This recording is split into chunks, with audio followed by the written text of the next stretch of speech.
पोहोचलो आहे आपण इथे आता सिंधुदुर्ग किल्ल्यावरती. हा इथं आपल्या पाठीमागे किल्ला आहे. जबरदस्त किल्ला आहे, मस्त. दोन्ही साईड समुद्राच्या मधोमध किल्ला आहे हा. याचा इतिहास आपण नेक्स्ट व्हिडिओमध्ये सांगू, सिंधुदुर्ग किल्ल्याचा इतिहास. आता फक्त आपण किल्ला एक्सप्लोर करून घेऊ. याची हिस्ट्री आपण नेक्स्ट व्हिडिओमध्ये सांगू. दोन्ही साईडने किल्ला भारी आहे. या किल्ल्यावरती खूप गर्दी आहे. एरी इतकी गर्दी नसते इकडे, आता खूपच जास्त गर्दी आहे. हे बघा, एकदम मस्त निघतं, छान. आपण चाललेलो आहे सध्या आता वरती, तटबंदीवरती. कारण भरपूर जणांनी सांगितलं किल्ला आतमधनं बघण्यासारखं एवढं काय हे नाही आहे. किल्ला बघायचा असला तर वरती तटबंदीवरती वरनं किल्ला बघा हा. त्यामुळे आता आपण चाललेलो आहे वरती तटबंदीवरती. वाव, मस्त वाटतंय तटबंदीवरती येऊन. हा महादरवाजा इथला. महादरवाजाचं बांधकाम हे आत्ताचं दिसतंय, म्हणजे आजूबाजूचं. बाकी तटबंदी जुनीच आहे. रखा गया, बाकी के लोगों को हमारे अपने साथ लेके गए जब किला बना के कंप्लीट हो गया. तो हम लोग आज यहाँ पर रहते हैं. हमारे यहाँ पर अंदर मकान है जो आपको आगे जाने के बाद दिखाई देते हैं. और ये हमारे सैनिकों की अभी 10 जनरेशन यहाँ पर चल रही है. 350 साल हो गए इस किले को. और हम जो लोग रहे सैनिकों की 10 जनरेशन है. तो ये जो अंदर की ज़मीन है ना, शिवाजी में हमको रहने के लिए बख्शिश में दी हुई ज़मीन है. ज़मीन हमारे अभी नाम पर है, लेकिन ये दान पात्र ज़मीन है, हम किसी को बेच नहीं सकते. पुराने काम हमारे लोग लड़ाई का काम करते थे, उनको शिवाजी महाराज सैलरी देते थे. उस सैलरी को मराठी में तनका कहा जाता था. तनके थे हमारे पूर्वजों को. ये किला उस वक्त कोल्हापुर संस्थान के अंडर आता था. शाहू महाराज वो भी हमको सैलरी भेजते थे. जब इंडिया स्वतंत्र हो गया तो इंदिरा गांधी संस्थान बंद कर दिए. और संस्थान बंद हो गया, हमको जो गवर्नमेंट की सैलरी रहती है वो बंद हो गई. और अभी लोग बम्बई चले गए. तो धीरे धीरे यहाँ की बस्ती कम हो गई. और अभी हम यहाँ 18 फैमिली रह रही है. उन 18 फैमिली में 2 मुस्लिम फैमिली है और 16 हिंदू फैमिली है. मुस्लिम के लिए नेवी का कैप्टन दौलत खान था, वो किला संभालता था. तो उनके लोग रहते हैं. तो आज का ज़माने 70 से 80 लोग उन टेंशन से यहाँ पर रहते हैं. वो लोग आज ये किला संभालते हैं.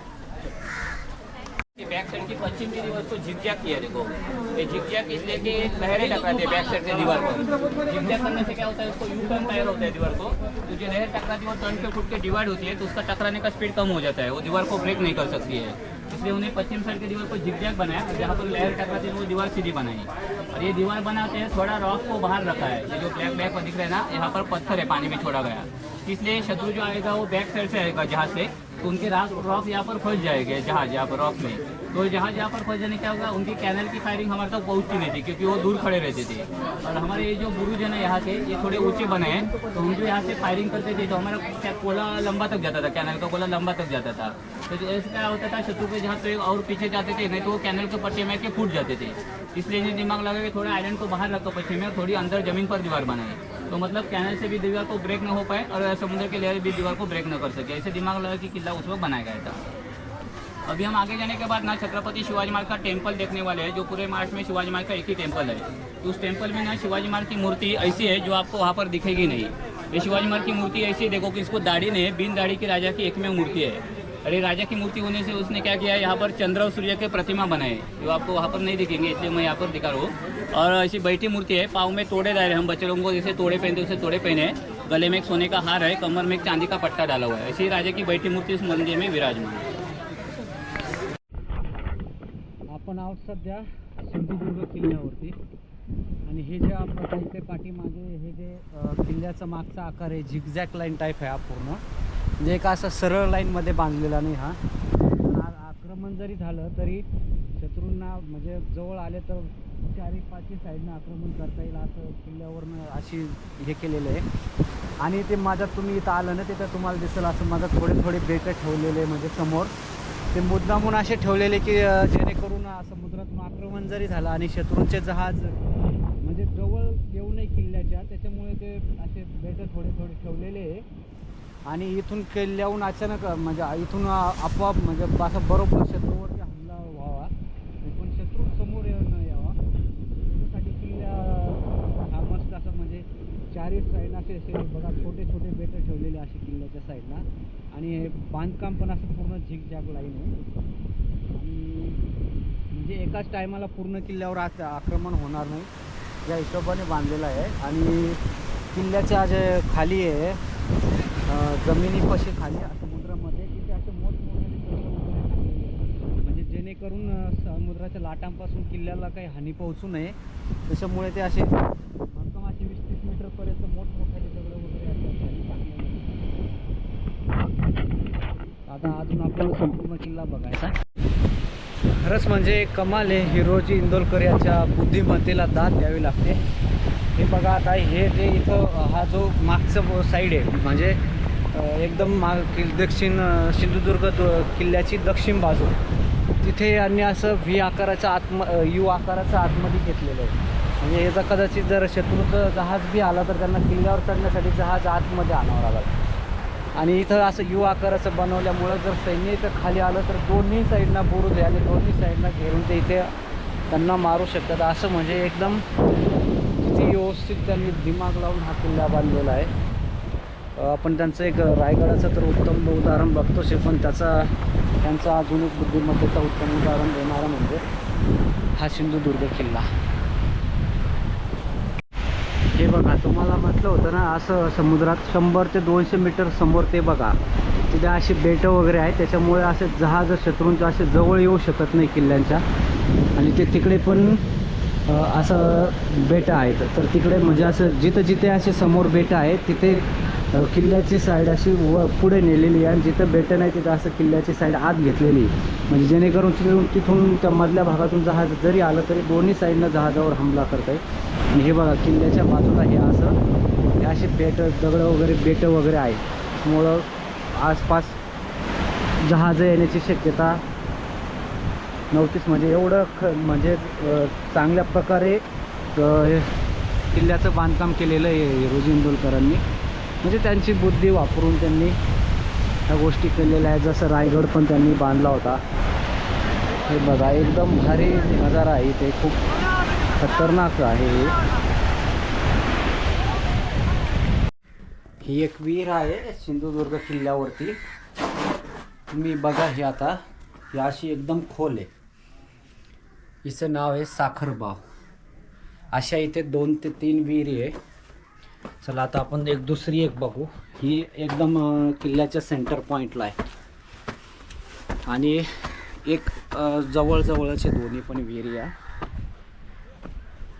जवळचे. हे आहे महादेवाचं मंदिर आणि भुयारी मार्ग सिंधुदुर्गावरील महादेवाचं मंदिर हा भुयारी हा म्हणजे हा मार्ग तिकडे बाहेर निघतो कुठेतरी आहे. ते बंद केलेलं आहे. नाही तिकडे बाहेर जमिनीवर निघतो हा. आपण जहाज वगैरे येतो का तिकडे? हा तिकडे त्या साईडला कुठेतरी पॉईंट आहे. तो आता बंद केलेला आहे. म्हणजे शत्रूला कळवू नये की समजा इथं मंदिर आहे आणि इथूनच हा भुयारी मार्ग. आता याच्यात पाणी पावसाळ्यामध्ये पाणी वाढतं इथे.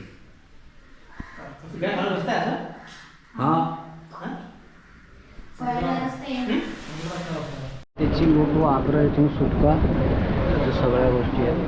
मराठ्यांची स्वतंत्र राजधानी गुजरात रायगड.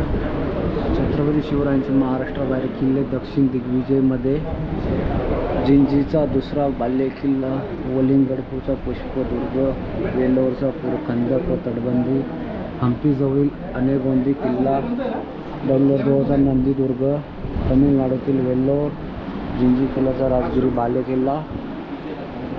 जिंजी किल्ल्याच्या 2 मुख्य प्रवेशद्वार. वेल्लोर दरवाजा.